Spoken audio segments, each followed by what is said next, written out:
Hello everyone. अब हमारे पास chemistry genic semester 4 का नेक्स्ट और बहुत ही इंपॉर्टेंट टॉपिक है। ये लॉन्ग में श्योर है कि आएगा।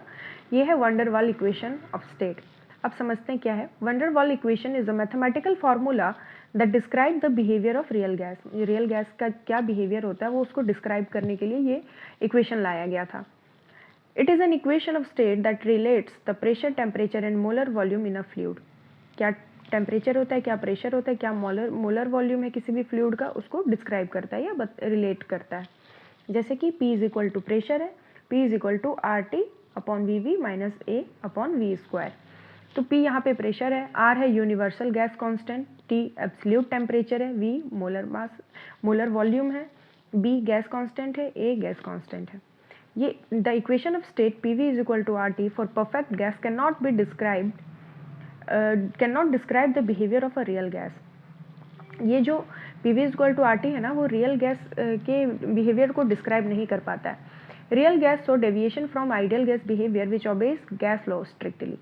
और रियल गैस जो है वो आइडियल गैस के बिहेवियर से डेविएशन शो करता है। अब इसके लिए दो पोस्टुलेट दिया गया था। पहला है actual volume of gas molecules is negligible in comparison to total volume of gas which it occupies. कह रहे हैं जो एक्चुअल वॉल्यूम है ना गैस का, वो टोटल वॉल्यूम के कंपैरिजन में नेग्लिजिबल होता है जितना वो स्पेस को ऑक्यूपाई कर रहा है। There is no any intermolecular attractive force between gas molecules. और ये कह रहा है कि यहाँ पे कोई भी इंटरमॉलिकुलर फोर्स नहीं होता है गैस मॉलिक्यूल्स के बीच में। These two postulates are valid only at very high temperature and very low pressure।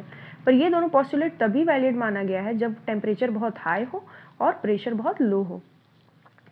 But at high pressure and low temperature this postulates are not valid. पर अगर प्रेशर हम high कर दे रहे हैं और टेम्परेचर को लो कर दे रहे हैं तो ये postulate वैलिड नहीं हो पा रहा है। इसीलिए दो करेक्शन को लाया गया था। पहला था करेक्शन इन वॉल्यूम, दूसरा है करेक्शन इन प्रेशर। तो जब करेक्शन इन वॉल्यूम और करेक्शन इन प्रेशर किया गया तो हमारे पास इक्वेशन आता है P plus A N square upon V square V minus N B is equal to N R T. अब पहला करेक्शन किया गया था वॉल्यूम में। वॉल्यूम करेक्शन में था at low pressure the distance between molecules is more so actual volume of molecule is negligible.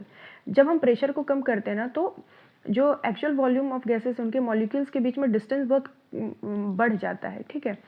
और इसीलिए वहाँ का एक्चुअल वॉल्यूम लगभग नेग्लिजिबल माना जाता है टोटल गैस के वॉल्यूम से। At high pressure molecules are close to each other. जब प्रेशर हाई हो जाता है तो मॉलिक्यूल्स एक दूसरे के क्लोज आ जाते हैं। So this state total volume of gas molecules can not B neglected. और इस स्टेट में जो टोटल वॉल्यूम ऑफ गैस का उसको नेग्लेक्ट नहीं किया जा सकता है। But molecules are not compressible while the gas volume except actual volume of molecule is compressible. जो एक्चुअल वॉल्यूम है गैस का उसको हम कंप्रेस कर सकते हैं। वंडरवाल एक्सप्लेन करता है that in gas equation only compressible volume should be taken. जितना भी वॉल्यूम जिसको हम कंप्रेस कर सकते हैं उसको ही सिर्फ लिया जाना चाहिए। अब यहाँ पे देखिए V माइनस बी एक एक्चुअल वॉल्यूम दिखाया गया, एक कंप्रेसिबल वॉल्यूम दिखाया गया। Total volume of gas V should be replaced by term V minus B in gas equation where B is a constant known as co volume. और यहाँ पे B denote किया गया है जिसको हम लोग कहते हैं को वॉल्यूम या फिर एक्सक्लूडेड वॉल्यूम, ठीक है। अब करेक्टेड वॉल्यूम क्या है V माइनस बी। अब प्रेशर को कैसे करेक्ट किया जाता है। Pressure of any gas is due to bombardment of gas molecules continuously on the walls of container। Pressure कब क्रिएट होगा जब जो कंटेनर के वॉल पे कॉन्टिन्यूस गैस अगर बॉम्बार्ड किया जा रहा है। At high pressure when molecules are close to each other due to presence of intermolecular attractive forces the molecules will collide to container wall with lesser force. जब pressure बहुत ज़्यादा high होता है तो इंटरमॉलिकुलर अट्रैक्टिव फोर्स होने के कारण molecule जो है वो कंटेनर पे बहुत मतलब कम फोर्स के साथ कोलाइड करेगा। This will affect the pressure of gas. और वो गैस के प्रेशर को भी अफेक्ट करेगा due to attraction of molecules. Force of attraction acting on colliding molecules is proportional to the number और डेंसिटी ऑफ मॉलिक्यूल्स।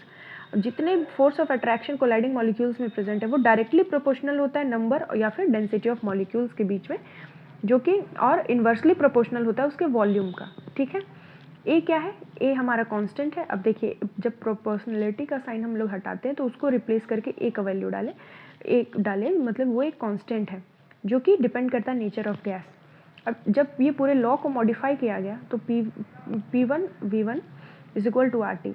अब इसको 1 मोल ऑफ गैस के लिए हम लोग रिप्रेजेंट करेंगे P plus A upon V square, V minus B is equal to RT। और अगर हम n मोल ऑफ गैस की बात करें तो P plus AN square upon V square, V minus NB is equal to nRT। तो ये था हमारा रियल गैस का इक्वेशन, और ये इम्पॉर्टेंट भी है, या फिर समझिए वंडरवाल इक्वेशन को हमने पढ़ा। So thank you so much.